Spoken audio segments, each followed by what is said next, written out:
just feel it here. You can just feel it here in Ohio. Victory's coming. We can do this. We can win.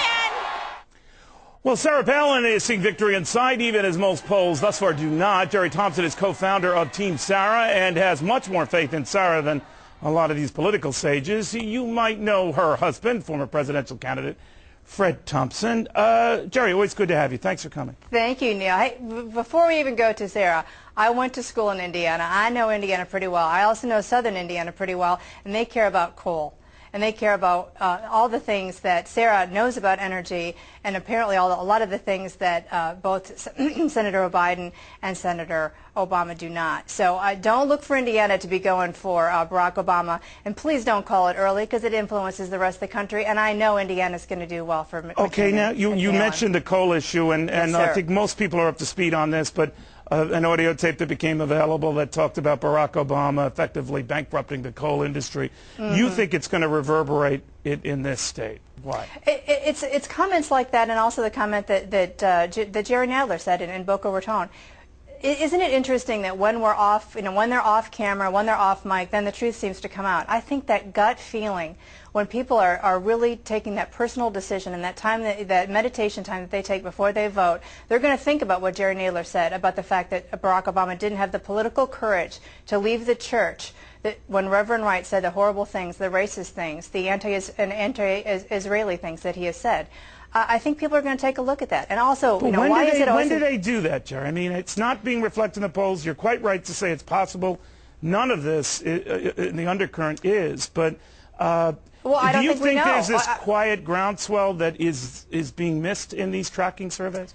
I think that in the quiet of the moment, when people really think about what's right and what we need to do, this is an abandoning, really, of our capitalist system. I think when people think about, nationalizing our banks and then moving towards, nationalizing everything else, I think the discomfort they would feel, the rejection of all the basic conservative principles that we've all grown up on, the founding fathers and their principles. I'm not talking about just Republican principles, but American principles. This is counterintuitive to do the things that Barack Obama says that he will do, and that's assuming that he says that he will do. But Jerry, to be fair, John McCain has signed on to the same sort of nationalization that's going on for these financial institutions because he voted for the same package. Right, but he would definitely stop spending, and they're talking about, stopping the extreme spending that goes on in Washington unchecked. I do believe that Sarah and John together have the gumption to actually do that. Again, I've talked so many times, and I know many of you all have too, but it's not about experience. It's about experience and the will to make the difference, to change and stop some of this ridiculous behavior.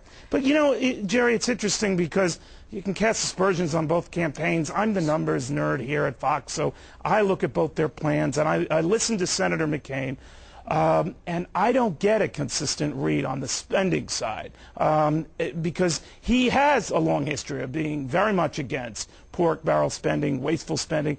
But he seems to have wanted to compete with Barack Obama on spending, $300 billion for mortgage relief, another $50+ billion added to his own stimulus package. Now, you're quite right to say it pales in comparison to Barack Obama's, but it ain't. His is 800. Whose is 800? Right. And Barack Obama, since you're the numbers guy, we can also talk about the fact that it's really difficult to reduce taxes on 95% of Americans if 40%, as we all know, don't even pay them. So how does that work? It doesn't make any sense. Let me ask you, you're a big fan of Sarah Palin. She's speaking in Iowa right now as you and I are chatting. And there's been some criticism in the Republican circles, either use her too much or not use her enough. You're saying that they should really go full throttle with her. Lately they have. Too little, too late? It's hard to tell about that. I mean, clearly she's comfortable now. Clearly she's, comfortable, in her own skin, and being able to speak her heart. It's very difficult when you're edited in interviews to come across the way that you really are. Sarah has a wonderful story to tell, and I think it's very interesting that a governor of a state that has almost a $10 billion budget. She sees over 25,000 employees, and yet somehow that isn't enough experience for some of even our friends. It's difficult for me to think about what the paradigms in the cornflakes some of our friends must think about, Sarah not being qualified enough and actually endorsing Barack Obama because she's not qualified enough. But, I do know one thing. There's physiological changes that are brought about by peer pressure. And I can only think that some of that plays well here in Washington. Either candidate, either side wins. There's history in the making. We'd have a woman vice president. We'd have an African-American president. The other side wins. So on that measure, and by that measure, history. Right. But you're arguing what could be even more historic here is the fact that every single poll in this country could be very wrong. Well, it's been wrong before, and that I'm one of those people who really hates to see exit polls commented on. I mean, originally exit polls were supposed to be for why people voted the way they voted, not for the sneak peek that seems to influence, the rest of the country on where things are going. That's why I think it'd be terrible to say that Indiana is going to be the only bellwether for the rest of the nation. I'm living in Virginia right now. Virginia is a state that my husband's traveling 5 stops today, and I know lots of people have worked very hard, both by the Democrat side and the Republican side. It's not over till it's over. And let us all vote. Let us all say our piece. And don't discourage us by saying who's won and who's lost, either side. This applies to everything but Fox polls, I take it, right, Jerry? Well, it depends on it depends at the end of the day, Jerry Thompson, thank you very much. Thank you, Neil. Very much. Jerry Thompson. All right.